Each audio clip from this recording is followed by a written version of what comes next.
Good morning, friends. Now, today we are going to discuss report writing. Why? Because there is a report on 48 page number which is taken here, W.2 writing section. Friends, let me tell you, third time also there will be the test of unit test of English again, along with OC and state, I think. Make it sure. English નહીં તો છે જ બરાબર. So again this time also we are not provided with the type of paper style. There may be report writing or email writing.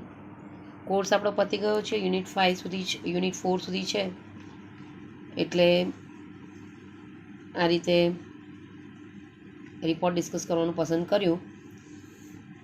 Unit 4 સુધી પતી ગયું છે, unit 5 પણ ચાલુ થઈ ગયેલો છે, પણ વચ્ચે આ રિપોર્ટ એક મૂકી દઉં છું.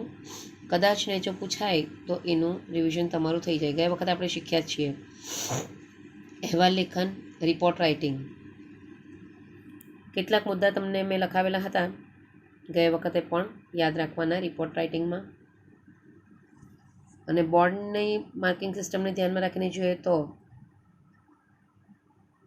Title of the report, that is compulsory to write. Place and date જમણી બાજુએ ઉપર ટોપ પર એ પણ કમ્પલસરી ટુ રાઇટ. આના 1 માર્ક હોય છે. જો નહીં લખો તો 1 માર્ક આમ જ ચાલ્યો જાય અને 4માંથી માર્ક્સ મળે. બરાબર. So compulsory to write a title, date અને પ્લેસ. ત્યાર પછી મેં જે તમને મુદ્દા લખાવેલા તેમાં એક બાબત એ કે when, where, how, who, why, what વગેરે જેવા શબ્દો, સવાલ, પ્રશ્નાર્થ સૂચક શબ્દો જે છે તેનો જવાબ એટલે આપણો રિપોર્ટ. ભૂતકાળમાં બનાવ બની ગયો હોય છે અને તેના પર અહેવાલ લખતા હોઈએ છીએ. એ અહેવાલ being a head boy or head girl of the student અરે head girl of the school તમે રિપોર્ટ લખો, કે તમારે તંત્રી તરીકે તમે રિપોર્ટ લખો કોઈ ન્યૂઝપેપર કે મેગેઝિનના. પણ તમે રિપોર્ટ ક્યારે લખો છો? જ્યારે એ બનાવ બની ગયો છે, એ ઇવેન્ટ થઈ ગઈ છે અને એના પર તમે લખો છો. That means you must use past tense or વધારેમાં વધારે પાસ્ટ પરફેક્ટ ટેન્સ. બે ક્રિયા સાથે થયેલી હોય તેમાં પહેલી જે ક્રિયા થઈ જાય છે એમાં પાસ્ટ પરફેક્ટ ટેન્સ આવે છે. તો ભૂતકાળ કે પૂર્ણ ભૂતકાળનો જ ઉપયોગ થશે, એ પણ એક મુદ્દો યાદ રાખવાનું છે. ટૂંકમાં હાર્ટ ઓફ રિપોર્ટ હોય એમાં વચ્ચે તેમાં place of incident, time of incident, description of incident, જે પણ બનાવ બન્યો છે તેની જગ્યા, સમય અને તેનું વર્ણન ખાસ કરીને યાદ રાખવાનું. તે પાસ્ટ ટેન્સમાં that will be your report. આપણો અહીંયા જે સવાલ છે તે, you visited an old age home in your city last week. ગયા અઠવાડિયે તમે તમારા શહેરના વૃદ્ધાશ્રમની તમે મુલાકાત લીધી. Prepare a report on it. અને એના પર તમારે અહેવાલ તૈયાર કરવાનું છે.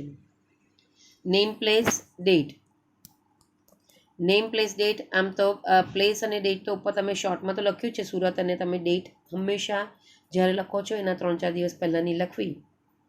જો કોઈ ચોક્કસ પ્રકારના દિવસના સેલિબ્રેશનનું હોય, 15th August, 26 January, 21st June yoga day, 5th of June environment day, આવા દિવસોની જો હોય તો તે તારીખના પછીના 3-4 દિવસની તારીખ લખવી. ટૂંકમાં સેલિબ્રેશન થઈ ગયા પછી, ઇવેન્ટ કે ઇન્સિડન્ટ થઈ ગયા પછી તમે લખો છો. તમે લખતા હોય તેના 2-3 દિવસ પહેલાંની ડેટ એ ખાસ યાદ રાખવું.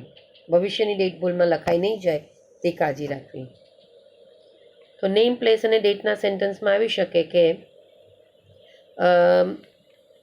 વી વિઝિટેડ, અથવા તો પહેલાં લખી શકાય કે our school arranged the visit to an old age home for the students of 11th and 12th. એમ કરીને તમે લખી શકો છો. Our 2 or 3 classes together visited this old age home. We visited Shraddha old age home situated in Adajan or in Varacha. કંઈ પણ place લખી શકો છો. ડેટેડ પછી તમે લખો કે 9th of September 2020 એમ કરીને લખી શકાય.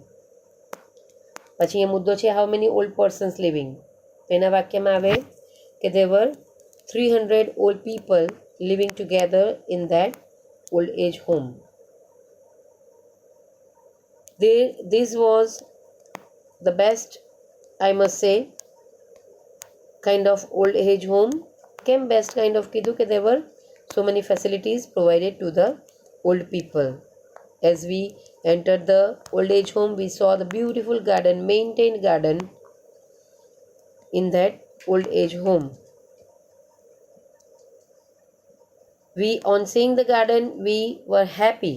Though the people living there in old age home are of course unfortunate. Why? Either their children are not allowing them to live with them, or they might have lost their children. કાં તો એ લોકોને સાથે રાખવા નથી માંગતા બાળકો એમના દીકરા દીકરીઓ, અથવા તો એ લોકોએ ગુમાવી દીધા હોય. તેનો મતલબ કે જે પણ રહેવાવાળા છે ઓલ્ડ એજ હોમમાં એ લોકો અનફોર્ચ્યુનેટ છે. સો those who are living in old age home are unfortunate people, unlucky people, but the old age home which we have seen was really very beautiful and maintained. Pachi, what is their daily life? So then we met some people personally also and asked some questions to them.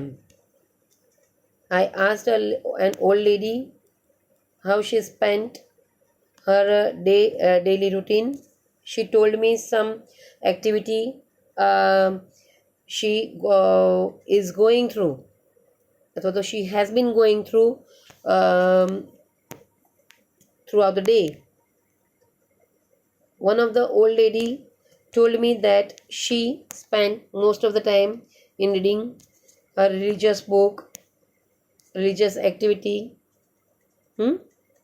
Some of them told that they also spend some hour in morning and hour in evening in pranayam and yogasana activity. There was a beautiful garden, so we saw some of the old people walking in the garden. So they were happy spending time there in the garden. Their problems, મુદ્દો આપણો છે તે. Some of the old people also discussed their problem with us. One old man told that his son is very prosperous and living happily, but he has no time for me to spend, and he doesn't like to spend time with him. So that old man told me that he kept me in this old age home. તો કેટલાકના problems આવી રીતે તમે લખી શકો છો. તમારા શબ્દોમાં અન્ય કોઈ પ્રકારના પણ પ્રોબ્લેમ તમે 2-3 વાક્યમાં લખી શકો છો. How you pass your day with them. તમે પછી કેવી રીતે એમની સાથે સ્પેન્ડ કર્યો ટાઈમ તે. So we brought some sweets for them and gave sweets, shared sweets among them.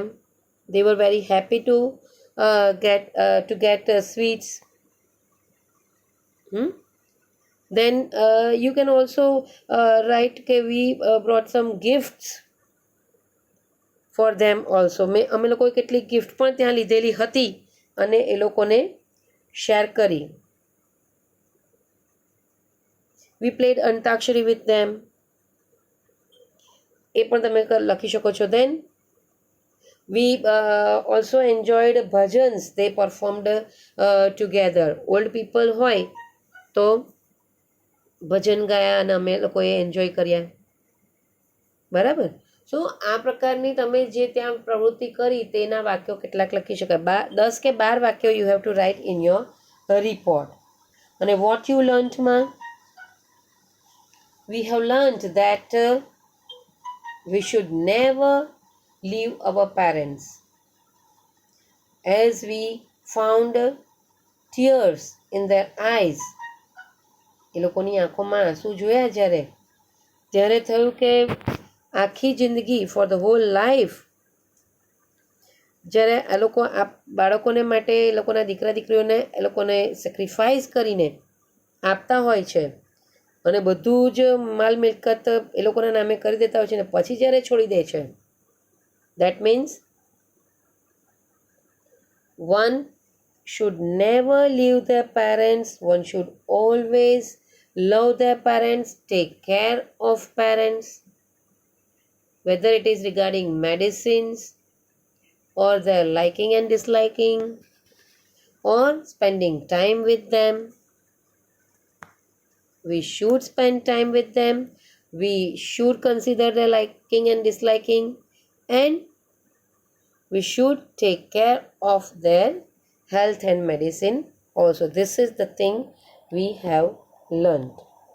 Okay, તો આ રીતે તમે રિપોર્ટનો એન્ડ પણ લાવી શકો છો. દેન પછી એકાદ વાક્ય લખી શકો. Then we departed at evening in the evening 5 o'clock or at 5 o'clock, and they were very happy to saw us or met us, and having learned so many things after meeting them, we left them and decided to visit them again after 6 months or a year, so that they would be happy.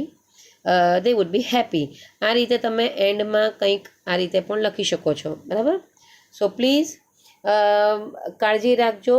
whenever you were asked to write report, title, place, date, ભૂતકાળમાં લખવું અને ક્યાં શું ક્યારે કોણ બોલેલું ક્યારે કેમ થયેલું શું શીખ્યા વોટ, તો આ બધું તમારે લખવા. સવાલનો જવાબ આવે એટલે તમારો report. Okay, thank you very much.